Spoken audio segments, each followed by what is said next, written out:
নমস্কার বন্ধুরা, আমি সঙ্গীতা। আশা করি আপনারা সকলেই ভালো আছেন। আজ অক্টোবর মাসের 14 তারিখ মঙ্গলবার। সময়ে এখন সন্ধ্যা 7টা বাজে। সারাদিন ওয়েদারটা কিন্তু বেশ ভালো ছিল, বেশ রোদ ঝলমলে ছিল আর হালকা হালকা হাওয়াও দিচ্ছিল।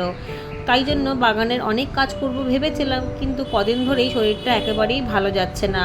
সন্ধে নামলেই জ্বর জ্বর লাগছে। আসলে এই কটা দিন এত পরিশ্রম হয়েছে, পুজো চলাকালীন লোকজন, আত্মীয় স্বজন, বন্ধু বান্ধবের আনাগোনা, তাদের বাড়ি যাওয়া, তাদেরকে বাড়িতে নেমন্তন্ন করা, লক্ষ্মী পুজো, সব মিলিয়ে ভীষণ খাটাখাটনি গেছে। তার মধ্যে বাগানের কাজ তো রয়েইছে। রাতের বেলা করে জ্বরের ওষুধ খেয়ে শুচ্ছি এবং তার জন্যই সকালবেলা করে ভীষণ ক্লান্ত লাগছে, ভীষণ দুর্বলতা মনে হচ্ছে শরীরে। তার জন্য তেমন কোনো কাজও করতে পারছি না। কিন্তু বাগানে যেহেতু আসাটা অভ্যাস, তাই টুকটাক কাজ করছে, তার মধ্যেই ভীষণ কষ্ট হচ্ছে। ভোরবেলা একবার এসে কিছুটা ফুল তুলে নিয়ে গেছি, সেটা তো আপনাদেরকে দেখালাম। সেই ফুল নিয়ে পুজো দিয়ে কিছুটা রান্নাবান্না ছেড়ে আবারও চলে এসেছি। এই যে কালকে ব্যাগগুলোকে রেডি করে রেখেছিলাম রোদ খাওয়াবো বলে, তো আজকে শরীরটা একদমই ভালো ছিল না বলে এইগুলোকে আর ঢালিনি। এরকমভাবেই আর একটু নাড়াচাড়া করিয়ে দিয়েছি। যদি কালকে শরীরটা একটু ঠিক লাগে তাহলে প্লাস্টিক পেতে এইগুলোকে ঢেলে দেবো, তাহলে ভালোভাবে শুকিয়ে গেলে নতুন করে বেড বানাতে পারবো। অল্প একটু ছাই ছিটিয়ে দেবো।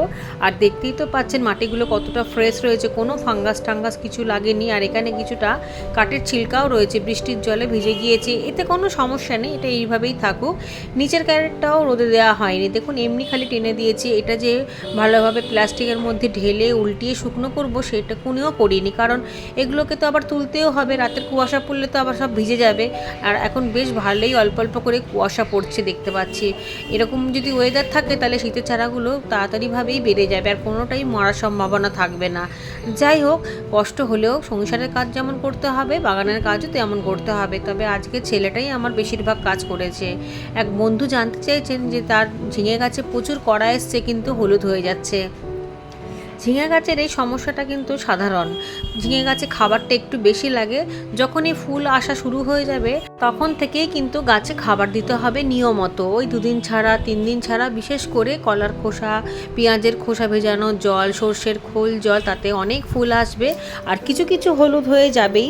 আমার গাছেও কিন্তু হলুদ হয়ে যায় ঝিঙে, সেটা তো আপনাদেরকে দেখিয়েওছিলাম।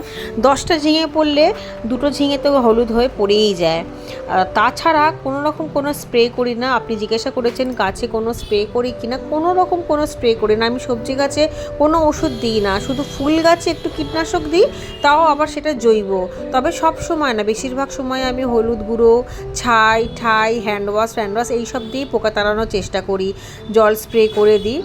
এক বন্ধু কয়েকদিন ধরে জানতে চেয়েছো যে বিভিন্ন রকমের ফুল গাছ, নাকচম্পা গাছ, অ্যালামন্ডা গাছ, আরও অনেক কিছু গাছের পরিচর্যাটা এখন কেমন করতে হবে, রিপোর্ট করা যাবে কি না, বা কাটিং টাটিং কোনো কিছু করা যাবে কি, খাবার দেওয়া যাবে, তো সব কিছুই আমি ভিডিওতে বলে দেবো। তার আগে এই দেখো, কালকে যে লাউয়ের বেডে দিয়েছিলাম এরকমই কিছুটা খাবার আজকেও কিন্তু এনেছি, সেটা ঝিঙে গাছের গোড়ায় দিয়ে দেবো। যে বন্ধু জানতে চেয়েছো ঝিঙে গাছে আমি কী খাবার দিই, এইসব খাবারই দিই। এই সমস্ত খাবার পচে গিয়ে গলে গিয়ে দারুণ একটা খাবার তৈরি করবে। ঠিক তেমনই বেগুন গাছেও কিন্তু আমি এই খাবারই দিই। তবে বেগুন গাছে যেহেতু খাবারটা একটু বেশি লাগে, তাই সব রকম খাবারই মিশিয়ে মিশিয়ে দিতে হয়। তরল সার আবার কখনো দিতে হয় এরকম সবজির খোসা, আবার কখনো দিতে হয় একটুখানি হাড়ের গুঁড়ো, কখনো শিংকুচি, কখনো ডিমের খোসা, নানান রকমভাবেই কিন্তু খাবার দিতে লাগে। কারণ বেগুন গাছ খুব খায়।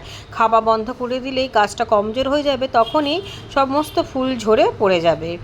আর যে বন্ধু জিজ্ঞাসা করেছে যে এইসব গাছের যত্নটা, যেটা বলতে বলতে আমি অন্য কথায় চলে গেলাম।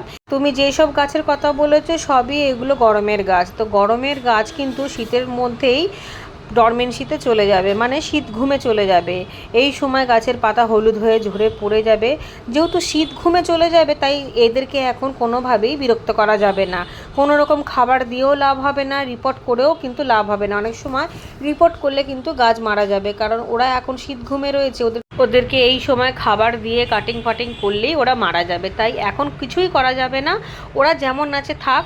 যখন শীত শেষ হবে, গরমের শুরুতেই কাটিং ফাটিং যা করা তখন করবে, রিপোর্ট করা তখনই রিপোর্ট করতে হবে। খাবার দেওয়ারও এখন দরকার নেই, কারণ ওই গাছগুলোতে এই সময় শীত ঘুমে যাবে। তাই খাবার দিয়ে কি হবে, খাবার দেওয়া মানে পুরোই বেকার, কোনো লাভ হবে না। এমনিতেও এই সময় এই রকম গাছগুলো, মানে এই গ্রীষ্মকালীন গাছগুলো সমস্ত পুরনো পাতা, বুড়ো পাতা, হলুদ হয়ে যাওয়া পাতাগুলোকে সব ঝরিয়ে দেবে।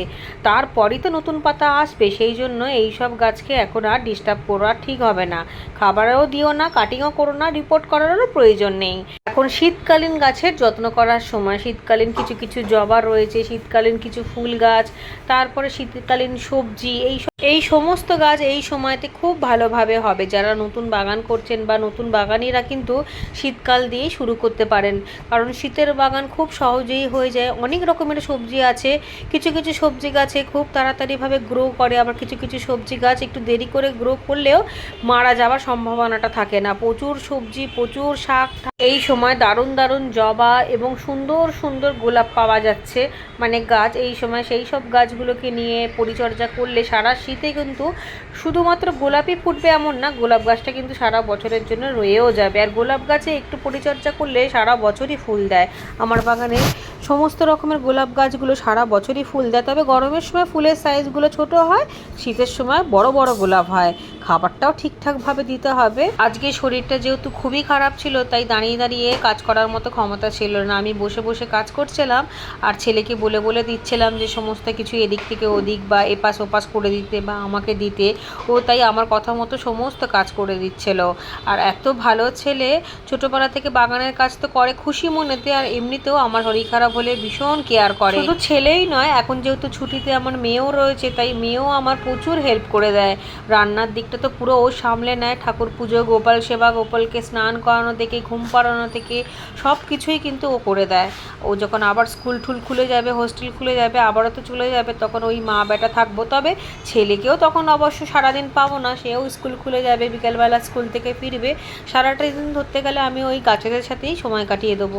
একদিকে ভালোও লাগে, কাজ করতে করতে সময়টা কখন চলে যায় মনেই থাকে না। এই ভাবি যে এই তো এলাম, হঠাৎ করে যখন ফোন দেখি অনেক টাইম হয়ে গেছে, তখন খাবার টাইমটাও পেরিয়ে যায়। তো ভালোই লাগে গাছেদের সাথে সময় কাটাতে, খুবই ভালো লাগে, মন প্রাণ জুড়িয়ে যায়। আর এক বন্ধু বলেছো কী করে আমি এত এনার্জি পাই, তো আমি তাকে কমেন্টে উত্তরও দিয়েছিলাম যে প্রকৃতি থেকে আমি এত এনার্জি পাই। আমরা যদি গাছপালাকে একটু সময় দিই, গাছপালা কিন্তু দ্বিগুণ ভাবে আমাদেরকে ফেরত দেয়। এতদিন বৃষ্টি হয়েছে তাই জন্য গাছে তেমনভাবে জল দেওয়া হয়নি, কারণ গাছের মাটি তো ভেজাই ছিল। এখন যেহেতু বর্ষাটা একটু থেমেছে, বৃষ্টিটা কমেছে বলতে গেলে আজকে প্রায় 4-5 দিন হয়ে গেল বৃষ্টিটা হয়নি। তবে যখন তখন শুরু হয়ে যেতে পারে, কোনো ভরসা নেই। গাছের গোড়ার মাটি কিন্তু এখন শুকিয়ে যাচ্ছে। পার্মানেন্ট প্ল্যান্টের কথা বলছি, শীতকালীন গাছে না। শীতকালীন গাছের মাটির শেকড়ে অত তাড়াতাড়ি জল টেনে নেয় না, তাই গাছের গোড়া ভেজাই থাকে। আর ভেজার ওপর কিন্তু জল দিলে সব গাছ মরে যাবে, এই জিনিসগুলোকে খেয়াল রাখতে হবে। এই দেখুন, আজকে কিন্তু বসে বসে আমি অনেক টব খালি করেছি। এগুলো সব নয়নতারার গাছ ছিল, যেই গাছগুলোতে ফুলের সংখ্যা খুবই কমে গেছিলো, সেই সমস্ত গাছপালা তুলে দিয়েছি। এই মাটিগুলোকে সব কাজে লাগাতে হবে, কারণ মাটিগুলোকে আটকে রেখে তো লাভ নেই। এই সময় যেহেতু প্রচুর মাটি আর প্রচুর গোবর সার লাগবে, কিছুটা গোবর সার তো আমার নিজের তৈরি করা ছিল আর কিছুটা কিনতে হয়েছে। আর ভার্মি কম্পোস্টের বদলে আমি সবসময় কিচেন কম্পোস্টই ব্যবহার করি, যেটা আমি নিজের তৈরি করে নিই, সবজির খোসা, ফলের খোসা ইত্যাদি দিয়ে। করবী গাছে এখনও পর্যন্ত ভরে ভরে ফুল হচ্ছে। শীতের সময়ও ফুল হবে, তবে একটুখানি কমে যাবে, কারণ এগুলো সব গরমের গাছ, তো গরমের গাছ শীতের সময় অতটা ভালো ফুল দেয় না। জবা গাছগুলোও তাই, ফুলের সংখ্যা যে এত এত ফুল হচ্ছে সেই সব কমে যাবে, তখন গাছে হয়তো একটা বা দুটো করে এইভাবে ফুল হবে। তবে Australian variety, Pune variety, Bangalore variety, এইগুলো তো এই সময় থেকেই হয়, মানে বর্ষার পর থেকে যে ফুল দেওয়া শুরু হয়, একেবারে শীতের শেষ পর্যন্ত, গরমে শুরু পর্যন্ত ফুটতে থাকে, তারপর প্রচণ্ড গরমে ধীরে ধীরে বন্ধ হয়ে যায়। সবাই খুব ভালো থাকুন এবং সুস্থ থাকুন।